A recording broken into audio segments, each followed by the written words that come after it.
नमस्कार सहकाऱ्यांनो, आता आपण ई ऑफिस प्रणालीमध्ये एम्प्लॉई डाटा कसा भरायचा हे पाहणार आहोत. सर्वप्रथम आपण लोकल ॲडमिनच्या अकाउंटमध्ये लॉग इन झाल्यानंतर या पद्धतीचं पेज ओपन होतं. त्याला आपण लँडिंग पेज म्हणतो किंवा लॉग इन पेज म्हणतो.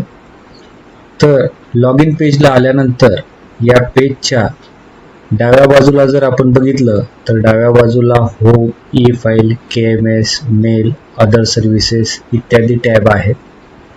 त्या टॅबमध्ये आपण अदर सर्व्हिसेस ही टॅब ओपन करणार आहोत आणि ती ओपन केल्यानंतर आपल्याला त्याच्यामध्ये विविध पर्याय दिसून येतात. Email diarisation, PIMS, MDM, MIS. त्यापैकी आपण PIMS या पर्यायाचा निवड करणार आहोत. PIS या पर्यायावर आपण क्लिक केल्यानंतर या पद्धतीनं एक नवीन विंडो ओपन होते. या विंडोमध्ये आपण आपल्या ऑफिसमधल्या कर्मचाऱ्यांचा डाटा भरणार आहोत. त्यासाठी आपण आपल्या डाव्या बाजूला बघितलं तर सर्च एम्प्लॉई हे फर्स्ट ऑप्शन आहे आणि त्याच्या खाली क्रिएट न्यू एम्प्लॉई अशा पद्धतीचं ऑप्शन आहे. त्या ऑप्शनवर आपण क्लिक करणार आहोत आणि क्लिक केल्यानंतर या पद्धतीनं क्रिएट न्यू यूजर हा एक नवीन फॉर्म ओपन होईल आणि EMD शीट ओपन करून आपण या ठिकाणी आपला हा फॉर्म भरायचा आहे.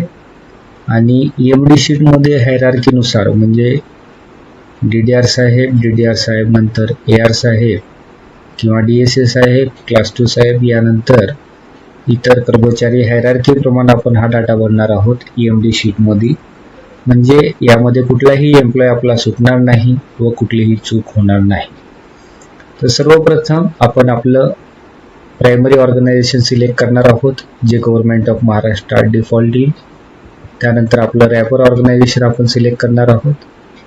रॅपर ऑर्गनायझेशन सिलेक्ट केल्यानंतर आपण ऑर्गनायझेशन युनिट सिलेक्ट करणार आहोत.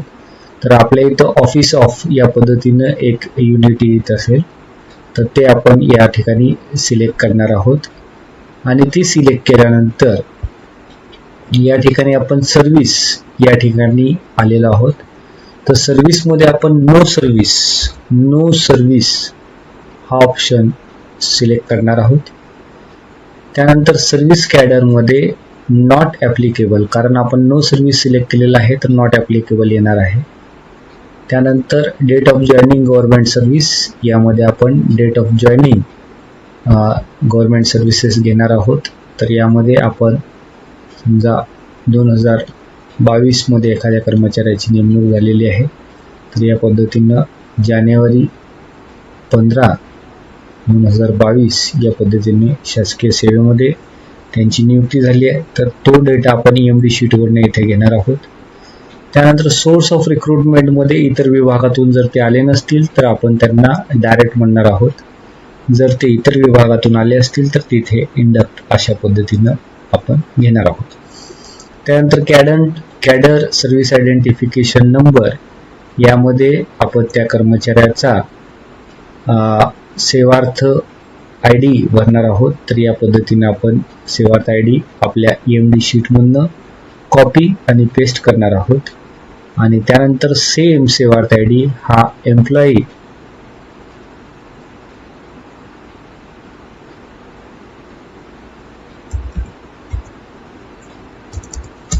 कॉपी पेस्ट करणार आहोत. CCRNSMM तो सेम सेवार्थ ID हा एम्प्लॉई कोड म्हणून आपण कॉपी पेस्ट करणार आहोत.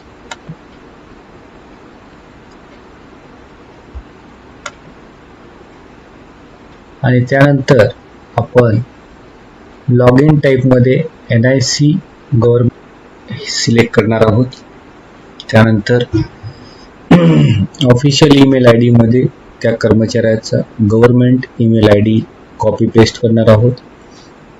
आणि ॲडच्या अगोदर जे काही असेल ते आपण कॉपी करून लॉग इन ID मध्ये पेस्ट करणार आहोत. त्यानंतर त्या कर्मचाऱ्याचं नाव टाईप करणार आहोत. त्या कर्मचाऱ्याची डेट ऑफ बर्थ टाईप करणार आहोत आणि त्यानंतर त्याचा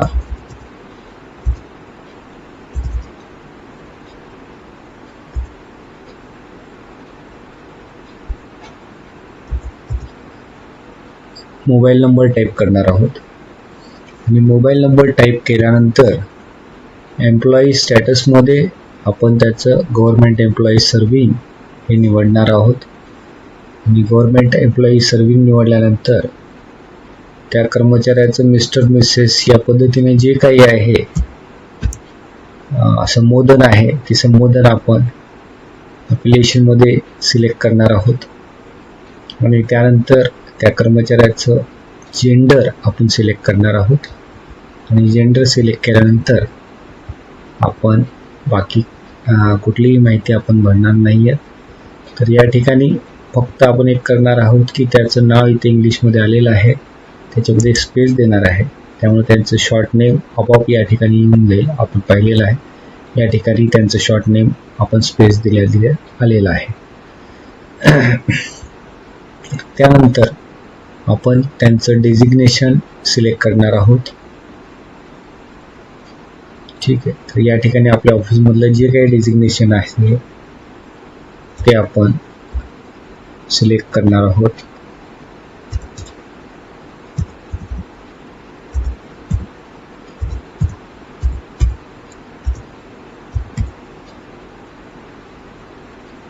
असिस्टंट रजिस्ट्रार या पद्धतीनं आपण त्यांचं हे सिलेक्ट करणार आहोत. सिलेक्ट केल्यानंतर अपॉइंटमेंट टाईपमध्ये आपण त्यांचं रेग्युलर या पद्धतीनं सिलेक्ट करणार आहोत.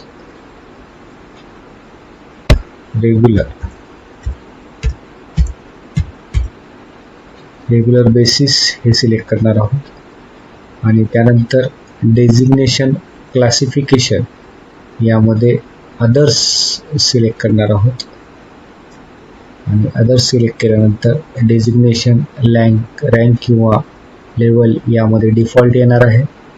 त्यानंतर त्या पदावर त्यांच्या नियुक्त होण्याची तारीख आपण घेणार आहोत.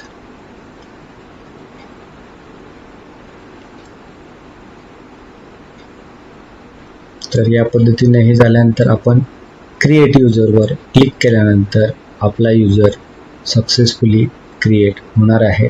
या पद्धतीनं आपण प्रत्येक कर्मचाऱ्याचा डाटा भरणार आहोत आणि ऑफिसमधल्या सर्व कर्मचाऱ्यांचा डाटा आपण येथे भरणार आहोत.